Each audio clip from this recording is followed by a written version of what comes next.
오후 3시. 나른한 공기가 카페 안을 채운다.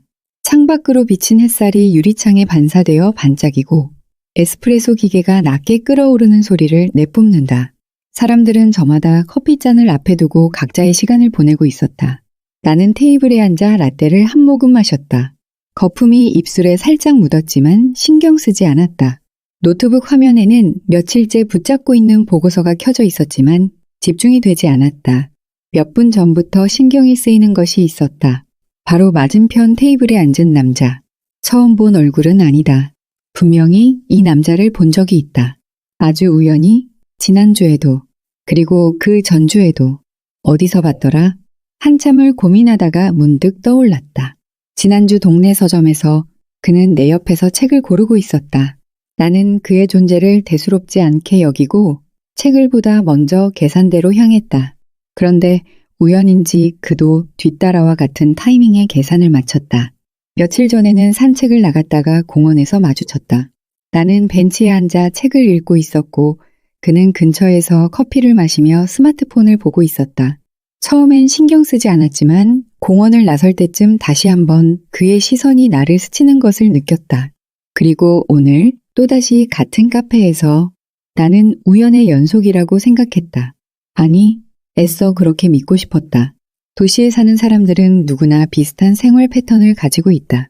같은 동네에서 살다 보면 비슷한 취향을 가진 사람들과 엇갈리는 순간이 있는 법이다. 그는 카페 한 구석에 앉아 책을 읽고 있었다. 얇은 테두리의 안경을 고쳤으며 페이지를 넘길 때마다 손끝이 부드럽게 움직였다. 짙은 남색 셔츠에 정갈하게 접힌 소매, 손목에는 은색 시계가 반짝였다. 꽤 분위기 있는 사람이네. 그가 들고 있는 책 제목을 슬쩍 훔쳐봤다. 놀랍게도 내가 몇 달 전 읽었던 책이었다. 그 책, 재미있죠? 입 밖으로 말이 나가고 나서야 내가 먼저 말을 걸었다는 걸 깨달았다. 순간 당황했지만 이미 늦었다. 그는 살짝 놀란 듯 나를 보더니 이내 부드럽게 웃으며 대답했다. 아, 이 책 좋아하세요? 목소리가 낮고 차분했다. 카페의 잔잔한 음악과 잘 어울리는 음색이었다. 나는 고개를 끄덕이며 말을 이어갔다. 네, 한동안 꽤 몰입해서 읽었어요. 처음엔 조금 어렵지만 뒤로 갈수록 빠져들더라고요. 그는 책을 살짝 들어올리며 말했다. 그러게요. 문장이 단순한 듯 하면서도 미묘한 감정들이 녹아있어서 흥미로워요. 이야기는 자연스럽게 이어졌다. 나는 무심코 커피잔을 쥔 손에 힘을 주었다. 이렇게 술술 대화가 오갈 줄은 몰랐다. 그와 나는 책 취향이 비슷했고 영화도 비슷한 장르를 좋아했다. 그는 오래전 흥미롭게 읽었던 소설을 언급했고 나는 그 책을 예전에 감명 깊게 읽었던 기억을 떠올렸다. 그의 말투는 차분하면서도 상대를 편안하게 만드는 힘이 있었다. 눈을 맞추며 듣는 태도가 진지하고 따뜻했다. 이상하게 우연이 많네요. 나는 가볍게 웃으며 말했다. 그는 조용히 나를 바라보다가 살짝 고개를 끄덕였다. 그러게요. 신기하네요. 이렇게 공통점이 많다니. 그 순간 가벼운 전율이 스쳤다. 단순한 우연이라고 하기엔 뭔가 이상하다는 느낌. 하지만 동시에 이상할 정도로 편안한 기분이 들었다. 그와의 대화는 예상보다 길어졌다. 1시간쯤 지났을까? 우리는 각자 자리에서 일어났다. 그는 먼저 카페 문을 나서며 내게 손을 살짝 흔들었다. 그럼 다음에 또 뵐 수 있겠네요. 나는 순간적으로 대답을 망설였다. 하지만 결국 미소를 띠고 말했다. 네, 아마도요. 그는 만족스러운 듯 살짝 웃더니 천천히 걸어나갔다. 나는 자리에 앉아있던 몸을 기대고 창밖을 바라봤다. 그는 횡단보도를 건너 멀어지고 있었다. 그런데 신호가 바뀌기 직전 그가 한순간 걸음을 멈추더니 아주 잠깐 고개를 돌려 카페 창문을 바라봤다. 그 시선이 정확히 나를 향하고 있다는 걸 깨닫는 데는 오랜 시간이 걸리지 않았다. 그 순간 이상하게도 가슴이 두근거렸다. 묘한 설렘 때문인지 나는 아직 알지 못했다. 그 남자와 다시 마주친 건 생각보다 훨씬 빨리였다. 카페에서 대화를 나눈 지 며칠 뒤 나는 퇴근 후 산책 삼아 동네 공원을 거닐다가 우연히 그를 발견했다. 그는 공원 벤치에 앉아 노트에 무언가를 끄적이고 있었다. 나는 순간적으로 망설였다. 그를 모른 척하고 지나칠 수도 있었고 반갑게 인사할 수도 있었다. 하지만 그때 마치 내 생각을 읽기라도 한 듯 그가 먼저 고개를 들었다. 그리고 나를 보고 미소 지었다. 또 마주치네요. 내가 다가가기도 전에 그는 부드럽게 말을 건넸다. 나는 어색하게 웃으며 그의 맞은편에 앉았다. 그러게요. 정말 신기하네요. 동네가 좁아서 그런 걸까요? 그럴 수도 있죠. 그는 여전히 나를 바라보며 미소를 머금었다. 이렇게 우연히 자주 마주치는 걸 보면 우리가 인연이긴 한가 봐요. 그 말에 나는 피식 웃었다. 요즘에도 그런 대사를 하는 사람이 있구나. 살짝 올드하지만 기분 나쁜 느낌은 아니었다. 그와의 대화는 언제나 편안했다. 그는 적당한 질문을 던졌고 내가 말하는 동안 진지한 태도로 경청했다. 무엇보다도 그는 내 말을 이해하는 능력이 뛰어났다. 그는 마치 나를 오래전부터 알고 있던 사람처럼 나의 취향과 생각을 자연스럽게 맞추어 갔다. 예를 들면 이런 식이었다. 사실 저는 카페에서 사람들 몰래 그들의 대화를 듣는 걸 좋아해요. 내가 조심스럽게 고백하자 그는 놀라지도 않고 자연스럽게 맞장구 쳤다. 아, 그거 저도 가끔 해요. 남들이 어떤 이야기를 나누는지 듣다 보면 그 사람들의 인생이 궁금해지잖아요. 나는 놀라며 눈을 동그랗게 떴다. 정말요? 이렇게 말하면 이상하게 들릴까봐 누구한테도 말한 적 없는데 전혀 이상하지 않아요. 오히려 흥미로운 습관인데요. 그는 나를 이해한다는 듯 고개를 끄덕였고 나는 순간적으로 안도감을 느꼈다. 그날 이후 우리는 더욱 자주 마주쳤다. 아니, 어쩌면 자주 만나게 된 걸지도 모른다. 나는 그를 만나는 게 점점 자연스러워졌다. 오히려 그가 없으면 허전할 정도로 그는 언제나 나를 먼저 발견하고 먼저 인사를 건넸다. 때로는 퇴근길에서, 때로는 서점에서, 또 때로는 동네 편의점에서 이상할 정도로 우리의 동선은 자주 겹쳤다. 처음엔 그저 우연히 거듭된 거라고 생각했다. 하지만 시간이 지나면서 의문이 들었다. 혹시 나를 일부러 기다린 적 있어요? 어느 날 나는 장난스러운 목소리로 물었다. 서점에서 마주친 그와 함께 산책을 하던 길이었다. 그는 내 말을 듣고 잠시 걸음을 멈추더니 눈을 가늘게 뜨고 나를 바라보았다. 그리고 웃었다. 그럼 기다렸다면 어떨 것 같아요? 나는 그의 대답을 예상하지 못해서 순간적으로 멈칫했다. 그의 목소리는 부드러웠고 표정도 장난스러웠다. 하지만 묘하게 긴장감을 주는 말이었다. 나는 어색하게 웃으며 말을 돌렸다. 설마요? 그런 건 좀 무섭죠. 그는 내 말을 듣고 한참을 생각하더니 마침내 짧게 대답했다. 농담이에요. 그리고 다시 걸음을 옮겼다. 그 순간 나는 속으로 알 수 없는 감정을 느꼈다. 이 남자는 어떤 사람일까? 너무나 잘 통하는 대화, 같은 취향, 같은 감성, 모든 게 완벽했다. 처음에는 그저 운명 같은 우연이었다. 하지만 지금은 확신할 수 있었다. 나는 그를 좋아하게 됐다. 아니, 어쩌면 사랑에 빠졌을지도 몰랐다. 우리는 너무나도 잘 맞았다. 그와 함께 있으면 시간이 금방 지나갔고 대화는 끊임없이 이어졌다. 같은 책을 읽고 같은 음악을 들으며 같은 공간에서 편안함을 느꼈다. 우리는 말하지 않아도 서로를 이해하는 순간이 많았다. 처음 손을 잡은 날은 아직도 생생했다. 그날은 늦은 밤 비가 내리고 있었다. 우리는 동네 작은 이탈리안 레스토랑에서 파스타와 와인을 마셨다. 와인의 알딸딸한 기운 때문인지 분위기 때문인지 나는 평소보다 훨씬 솔직해졌다. 사실 나는 연애할 때 의심이 많아요. 나는 조용히 와인잔을 내려놓으며 말했다. 그가 고개를 갸웃했다. 잘 모르겠어요. 사람을 믿고 싶지만 완전히 믿는 게 무서운 느낌? 혹시라도 실망하게 될까봐 그래서 언제나 한 발짝 물러서 있는 것 같아요. 그는 나를 한동안 바라보더니 천천히 손을 내밀었다. 그리고 조심스럽게 내 손을 감쌌다. 그럼 내가 노력할게. 나는 놀란 눈으로 그를 바라보았다. 내가 의심하지 않아도 될 만큼 내가 잘할게. 그의 손은 따뜻하고 단단했다. 그리고 이상하리만큼 믿고 싶어졌다. 그날 이후 우리는 진짜 연인이 되었다. 우리의 연애는 완벽했다. 아침이면 그가 먼저 잘 잤어? 라고 문자를 보냈고 점심에는 밥 잘 챙겨 먹어라는 짧은 메시지를 보내줬다. 퇴근길에는 집에 데려다 줄까? 라는 다정한 제안이 이어졌다. 매 순간 나를 신경 써주는 그의 모습이 사랑스러웠다. 우리는 작은 것들까지 함께 나누었다. 비 오는 날에는 우산을 나누었으며 걷고, 카페에서는 한 잔의 커피를 함께 마시고, 책을 읽은 후에는 감상을 나누었다. 나는 그가 곁에 있는 것이 너무도 자연스러웠고 그를 만나기 전의 시간이 기억나지 않을 정도였다. 그런데 너무 완벽했다. 마치 내 모든 것을 그가 미리 알고 있는 것처럼 어느 날 우리는 함께 영화를 보러 갔다. 내가 보고 싶다고 말한 적 없는 영화였다. 그런데 그는 자연스럽게 말했다. 이 영화 보고 싶지 않았어? 너 좋아하는 감독이잖아. 나는 놀란 눈으로 그를 쳐다봤다. 내가 좋아하는 감독인 거 어떻게 알았어요? 그는 피식 웃으며 대답했다. 지난번에 네가 책장에서 이 감독 관련 책을 꺼내서 읽고 있었잖아. 그래서 관심 있는 줄 알았지? 나는 순간 당황했지만 곧 수긍했다. 아, 그런 걸 보고 기억하고 있었구나. 작은 디테일까지도 신경 써주는 그의 세심함이 기뻤다. 하지만 한편으로는 이상했다. 나조차도 잊고 있던 사소한 것들까지. 그는 너무나 잘 알고 있었다. 그는 나를 너무나도 잘 이해했고 내가 원하는 것을 말하지 않아도 먼저 챙겨주었다.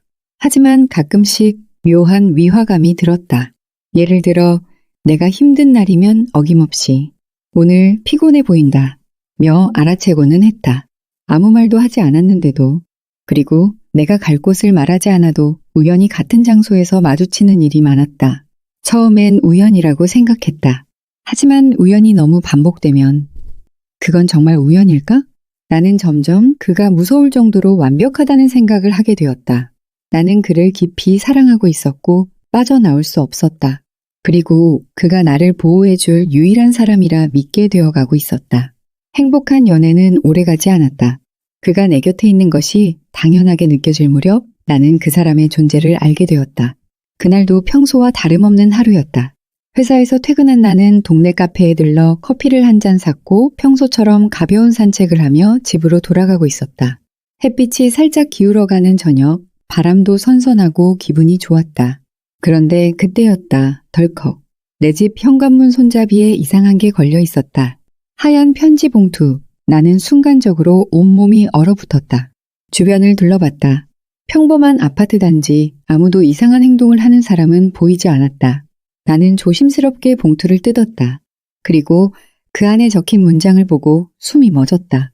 누군가 널 지켜보고 있어. 너 그 사람을 너무 믿지 마. 순간적으로 심장이 뛰었다. 그 사람? 이게 무슨 의미일까? 나를 지켜보고 있다는 건 또 뭐지? 나는 두리번거리며 주변을 살폈다. 하지만 주위를 지나가는 사람들은 모두 평범해 보였다. 몸이 떨렸다. 손에 든 편지가 땀으로 축축해졌다. 그때 핸드폰이 울렸다. 나는 비명을 지를 뻔했다. 액정에는 그의 이름이 떠 있었다. 어디야? 그의 목소리는 평소처럼 다정했지만 나는 이상하게도 그 목소리가 낯설게 느껴졌다. 나? 집 앞이야. 집 앞? 그럼 기다려. 내가 지금 갈게. 아, 아니야. 그냥 통화가 끊겼다. 나는 현관문을 열고 황급히 집 안으로 들어왔다. 그리고 떨리는 손으로 문을 잠갔다. 온몸이 얼어붙은 기분이었다.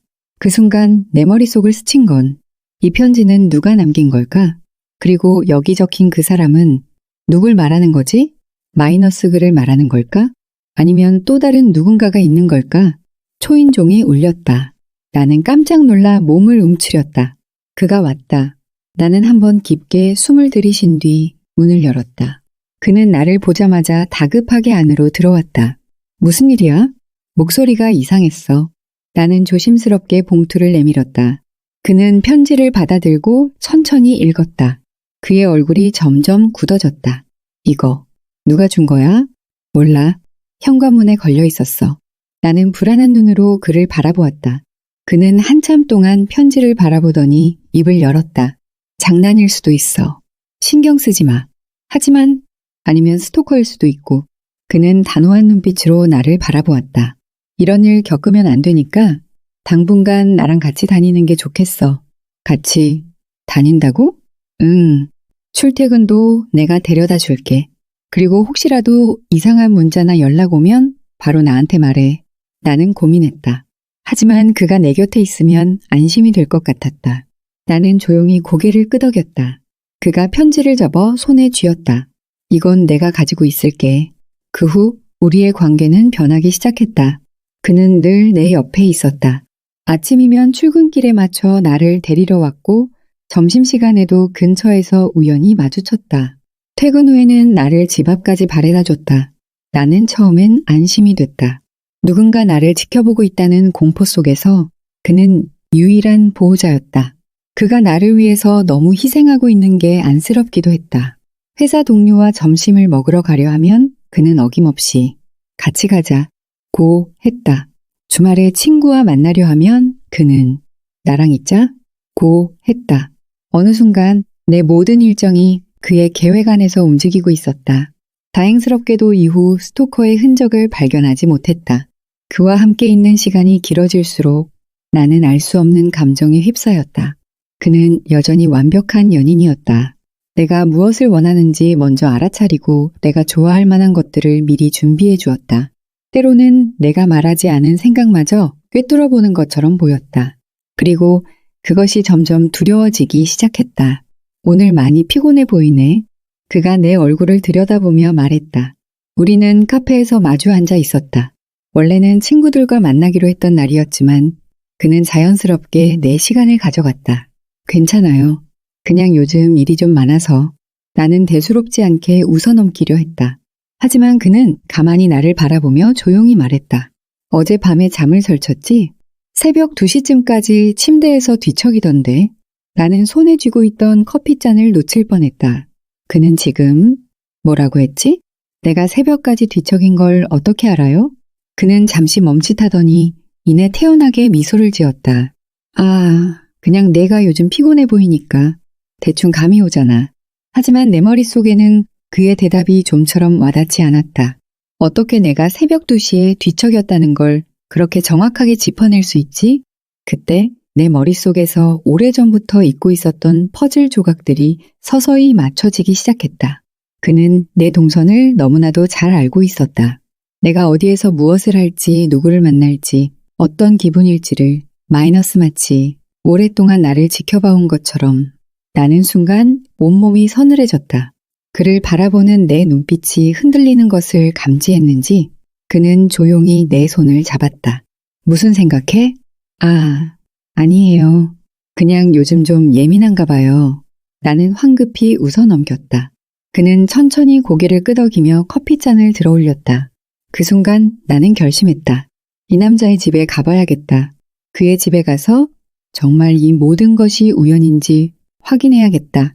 그리고 그날 밤 나는 그를 따라 그의 집으로 가게 되었다. 그의 집에서 그의 집은 예상보다 더 정갈하고 깔끔했다. 불필요한 물건이 하나도 없었고 가구들은 흑백 톤으로 맞춰져 있었다. 책들이 가지런히 정리된 선반, 고급스러운 조명이 은은한 빛을 내뿜고 있었다. 생각보다 단정하네요. 나는 어색하게 웃으며 말했다. 그는 조용히 미소를 지으며 내 코트와 가방을 받아 옷걸이에 걸어두었다. 너무 지저분하면 초대하기 좀 그렇잖아. 나는 주변을 둘러보며 그의 집을 천천히 살폈다. 모든 것이 완벽했다. 그런데 어딘가에 그의 흔적이 있어야 하는데 그가 이곳에서 살아왔다는 느낌이 거의 들지 않았다. 너무 깨끗하고 너무 정리되어 있었다. 마치 이 집이 누군가를 맞이하기 위해 준비된 공간 같았다. 그 순간 한 가지 의문이 떠올랐다. 화장실 좀 써도 돼요? 응, 저쪽에 있어. 그가 손가락으로 화장실을 가리켰다. 나는 천천히 걸음을 옮기면서 속으로 깊은 숨을 내쉬었다. 그리고 화장실을 지나치면서 살짝 고개를 돌려보았다. 거실 한쪽에 닫혀있는 방문 하나. 아마도 저곳이 그의 방이겠지. 나는 망설였다. 문을 열어볼까? 아니, 이건 너무 실례인가? 하지만 나는 너무 많은 단서들을 그냥 지나칠 수 없었다. 그가 나를 너무 잘 알고 있다는 것. 내가 가는 곳마다 우연히 마주친다는 것. 그가 새벽 2시에 내가 깨어 있었다는 걸 알고 있다는 것. 나는 결심했다.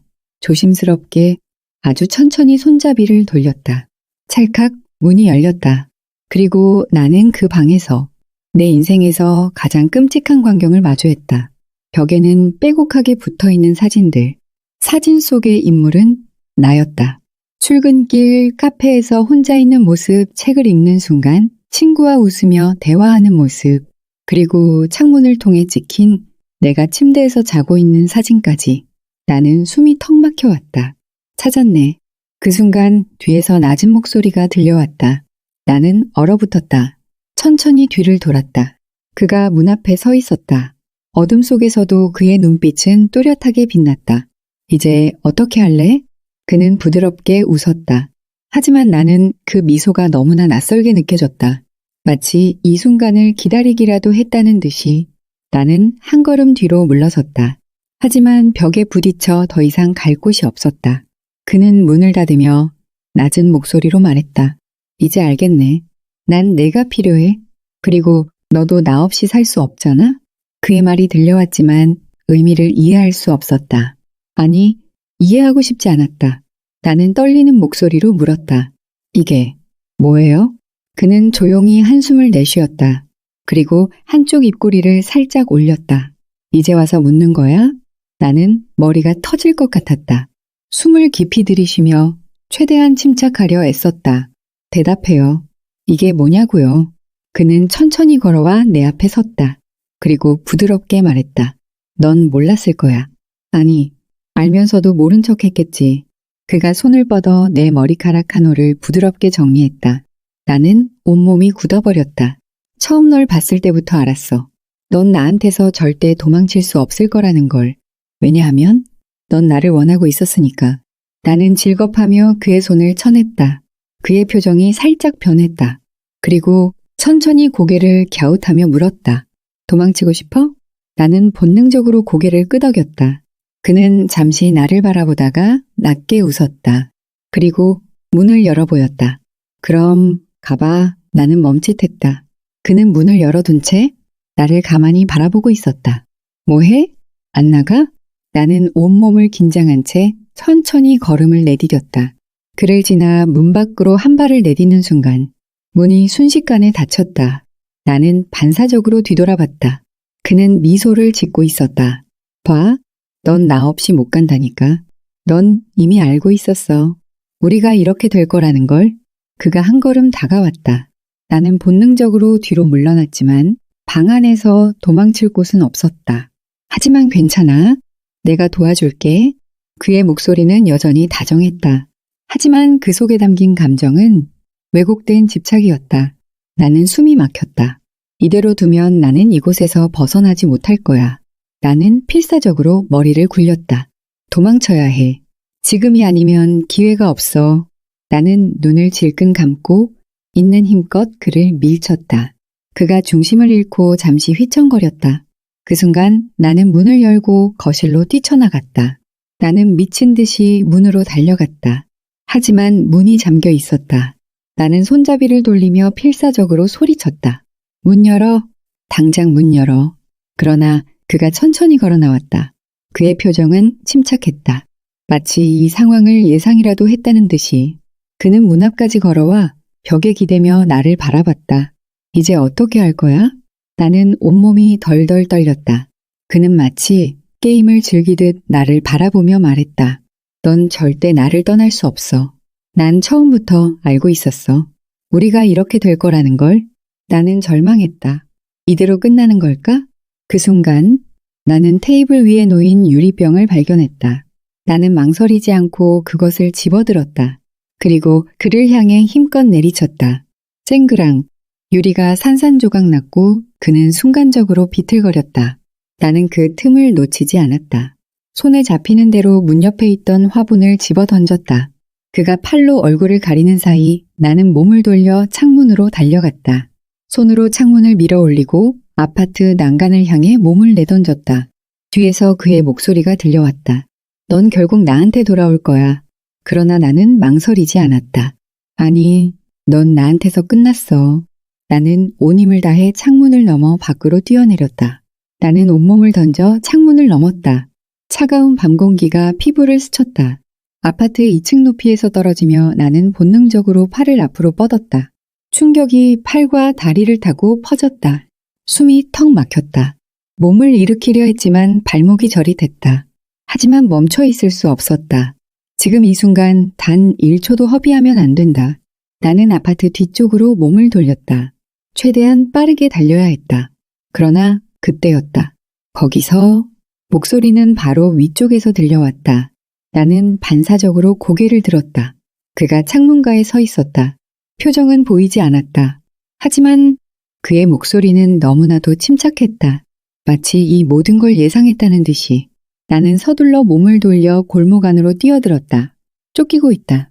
심장이 미친 듯이 뛰었다. 공기가 폐속을 제대로 채우지 못하는 느낌이었다. 하지만 지금은 생각할 겨를이 없었다. 나는 그저 도망쳤다. 거리는 어둡고 한산했다. 간간히 지나가는 차들이 헤드라이트를 비추고 지나갔다. 나는 최대한 인적이 있는 곳으로 가려고 했다. 하지만 너무 늦은 시각이라 거리는 텅 비어 있었다. 폐가 타들어갈 것 같았다. 나는 가까운 편의점을 발견하고 안으로 뛰어들어갔다. 카운터에 앉아있던 점원이 놀란 눈으로 나를 쳐다보았다. 괜찮으세요? 도와주세요. 어떤 남자가 저를 쫓아오고 있어요. 점원은 당황한 표정으로 주위를 둘러봤다. 경찰 불러드릴까요? 나는 고개를 끄덕이려 했지만 그 순간 편의점 문이 열렸다. 나는 그 자리에서 얼어붙었다. 천천히 고개를 들었다. 그리고 그가 서 있었다. 여전히 단정한 모습, 흐트러짐 없는 표정. 그는 나와 눈을 마주치고는 조용히 미소를 지었다. 마치 이렇게 될 걸 알고 있었다는 듯이 여기 있었네? 그는 아무렇지 않게 걸어 들어오며 점원에게 말했다. 죄송합니다. 제 여자친구가 좀 흥분한 것 같네요. 나는 숨이 멎을 것 같았다. 이상한 소리를 했죠? 요즘 불안증이 심해서요. 사실 병원 치료도 받고 있는데 그의 태도는 너무나도 자연스러웠다. 점원이 나를 다시 쳐다봤다. 나는 황급히 고개를 저었다. 아니에요. 저 사람, 괜찮아. 이제 집에 가자. 그는 나지막이 속삭이며 내 손목을 잡았다. 나는 반사적으로 몸을 뺐다. 만지지 마. 그 순간 점원이 머뭇거리는 사이 남자가 태연하게 말했다. 보세요. 너무 흥분하잖아요. 집에 가서 진정시켜야 할 것 같아요. 점원의 눈빛이 흔들렸다. 안 돼. 믿지 마. 나는 필사적으로 외치려 했지만 남자가 내 귀에 가까이 속삭였다.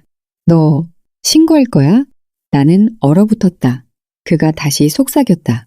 경찰이 널 지켜줄 거라고 생각해? 나는 그 말을 듣는 순간 등골이 서늘해졌다. 왜냐하면 그의 목소리에는 확신이 담겨 있었기 때문이다. 마치 경찰이 와도 아무 소용 없을 거라는 듯한. 나는 겁에 질렸다. 점원은 망설이는 눈빛으로 우리를 번갈아 쳐다봤다. 그러나 남자는 아주 부드러운 미소를 띠며 말했다. 우리 나갈게요. 죄송해요. 괜히 걱정 끼쳐드려서. 그는 내 손을 잡아 끌려 했다. 나는 본능적으로 발버둥쳤다. 이렇게 끝낼 순 없어. 나는 간절한 눈빛으로 점원을 바라보며 말했다. 제발 경찰 좀 불러주세요. 점원은 당황한 얼굴로 남자를 쳐다봤다. 남자는 여전히 미소를 짓고 있었지만 눈빛이 살짝 변했다. 그 순간 나는 결심했다. 나는 계산대에 놓여있던 생수병을 집어들고 있는 힘껏 그의 머리를 가격했다. 그가 순간적으로 비틀거렸다. 그 틈을 놓치지 않고 나는 있는 힘껏 편의점 문을 밀치고 뛰쳐나갔다. 나는 무작정 뛰었다. 어디로 가야 할지 몰랐다. 하지만 멈추면 안 됐다.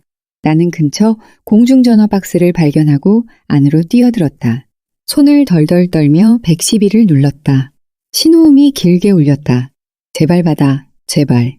그 순간 전화 너머에서 목소리가 들려왔다. 여보세요? 112 신고센터입니다. 나는 울먹이며 말했다. 도와주세요. 한 남자가 저를 쫓아오고 있어요.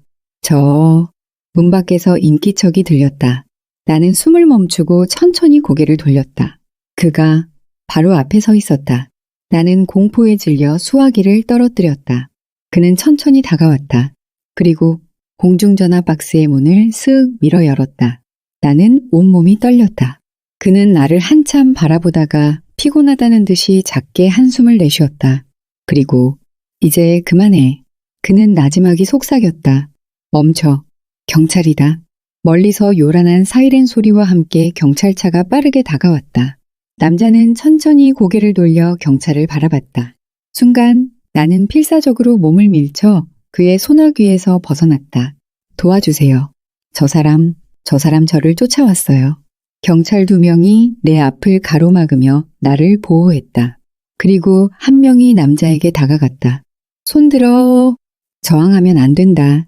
남자는 가만히 서 있었다. 그는 미소를 지었다. 마치 이 모든 게 예상된 일이었다는 듯이. 그리고 순순히 손을 들었다. 나는 경찰에게 그동안 있었던 일을 설명했다. 처음 만났던 순간부터 이상할 정도로 내 취향을 잘 맞추던 남자의 모습, 스토커가 나타난 순간부터 언제나 내 곁에 있었던 그 남자의 행동, 그의 집에서 발견한 소름 끼치는 사진들, 모든 걸 털어놓는 동안 나는 두려움과 함께 깊은 피로감을 느꼈다. 경찰은 조용히 내 말을 들은 후 내게 뜻밖의 질문을 던졌다. 이 남자가 정말 스토커라고 확신하시나요?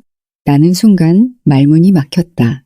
현재 우리가 확보한 증거들만 보면 이 남자가 당신을 감시한 건 맞아요. 하지만 경찰은 책상 위에 놓인 봉투를 가리켰다.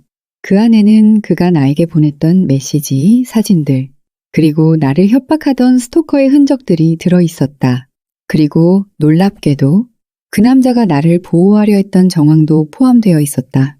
나는 숨이 멎을 것 같았다. 설마? 경찰은 내 반응을 보고 천천히 말했다. 이 남자는 분명 이상한 방식으로 당신을 감시해왔습니다. 심장이 서늘해졌다. 나는 무의식적으로 주위를 둘러봤다. 누군가 보고 있는 것 같은 느낌이 들었다. 하지만 경찰은 나를 안심시키려는 듯 말했다. 물론 우리가 계속 수사할 겁니다. 지금부터 당신을 철저히 보호할 테니 걱정하지 마세요. 하지만 나는 안심할 수 없었다. 며칠 후 평범한 일상으로 돌아간 듯 보였다. 나는 경찰의 보호를 받으며 일상으로 돌아왔다. 그 남자는 체포되었고 며칠 동안 아무 일도 일어나지 않았다. 나는 다시 출근을 했고 오랜만에 친구들과 만나며 평범한 하루를 보내기 시작했다. 그리고 그날 밤 나는 오랜만에 편안한 기분으로 잠에 들었다. 그동안의 악몽 같은 시간이 끝난 것만 같았다. 새벽 2시 달빛이 희미하게 창문을 비추고 있었다. 나는 깊은 잠에 빠져 있었다. 그리고 그 순간 띠링 핸드폰이 울렸다. 나는 무의식적으로 핸드폰을 집어들었다. 그리고 화면을 보고 숨이 멎었다. 오늘은 편하게 잘 자고 있네. 넌 정말 귀여워. 심장이 미친 듯이 뛰었다. 나는 곧바로 창문을 향해 고개를 돌렸다. 하지만 어둠 속에는 아무것도 보이지 않았다. 그 순간 또다시 핸드폰이 울렸다. 띠링. 나는 떨리는 손으로 메시지를 확인했다. 그 사람은 이제 사라졌으니까 이제부터는 나랑만 놀자. 나는 숨도 쉴 수 없었다. 그리고 마지막 메시지. 창문 열어봐. 나는 얼어붙었다. 두려움에 천천히 고개를 돌려 창문을 바라보았다. 그러나 아무것도 보이지 않았다. 아무것도. 그런데 그 순간 창문 유리에 비친 어두운 형체를 발견했다. 나는 숨을 멈췄다. 그리고 핸드폰이 마지막으로 울렸다. 띠링. 잘 자, 내 사랑.